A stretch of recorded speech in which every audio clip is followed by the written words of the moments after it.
बेटे को सबक। रामकिशन एक शरीफ और ईमानदार इंसान था। वह सरकारी दफ्तर में नौकरी करता था। रामकिशन और उसकी पत्नी सुरेखा अपने जीवन से बहुत खुश थे। उनका एक बेटा था राहुल, जो पढ़ने में बहुत होशियार था और इंजीनियर बनना चाहता था। राहुल ने बड़े होकर इंजीनियरिंग की और एक मल्टीनेशनल कंपनी में जॉब लग गया। राहुल की जॉब लगे अभी कुछ ही दिन हुए थे कि राहुल की मां सुरेखा की अचानक तबीयत खराब हुई और हार्ट अटैक से उसकी अकाल मृत्यु हो गई।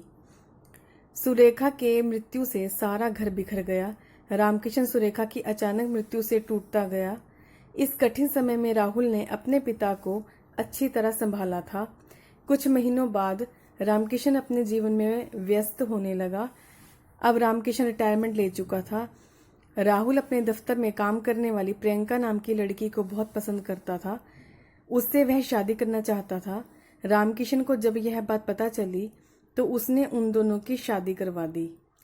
शादी के कुछ दिनों तो सब कुछ ठीक ठाक चलता रहा, लेकिन कुछ समय बाद प्रियंका अपने ससुर की सेवा करते करते चिढ़ने लगी थी। वह उनके साथ नहीं रहना चाहती थी। वह राहुल को अपने ससुर के खिलाफ भड़काने लगी। उसका कहना था कि पिताजी कभी खाना मांगते हैं, कभी चाय तो कभी दूध, सारा दिन कोई ना कोई फरमाइश करते रहते हैं। राहुल, मैं अब तुम्हारे पिताजी के साथ नहीं रहना चाहती। पहले तो राहुल उसकी बातों को अनसुना कर दिया करता था, लेकिन उसकी रोज रोज की शिकायत से वह भी परेशान हो चुका था। राहुल भी धीरे धीरे प्रियंका की बातों में आने लगा। एक दिन प्रियंका ने राहुल से कहा कि हम पिताजी को वृद्धाश्रम भेज देते हैं। पहले तो राहुल ने आनाकानी की, लेकिन प्रियंका के दबाव डालने पर वह मान गया अपने पिताजी को वृद्ध आश्रम में छोड़ने के लिए। उन दोनों के बीच हुई बातों को रामकिशन ने भी सुन लिया था।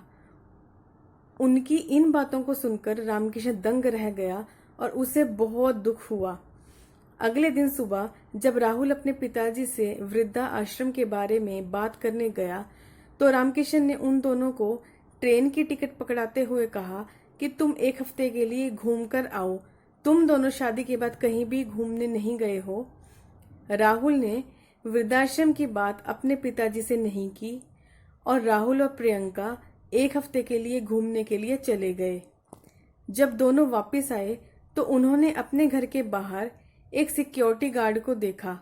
उसने उन दोनों को अंदर नहीं जाने दिया और कहा कि यह घर बिक चुका है। यह बात सुनकर उन दोनों को बहुत हैरानी हुई। राहुल ने तुरंत अपने पिताजी को फोन किया। रामकिशन थोड़ी देर में ही उन दोनों के पास पहुंच गया।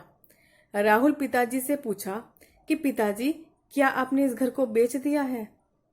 रामकिशन ने कहा, हाँ, मैंने इस घर को बेच दिया है, क्योंकि मेरे हिसाब से यह घर बहुत बड़ा था। अब मैंने अपने हिसाब से एक छोटा सा घर भी ले लिया है, जो मेरे लिए काफी है।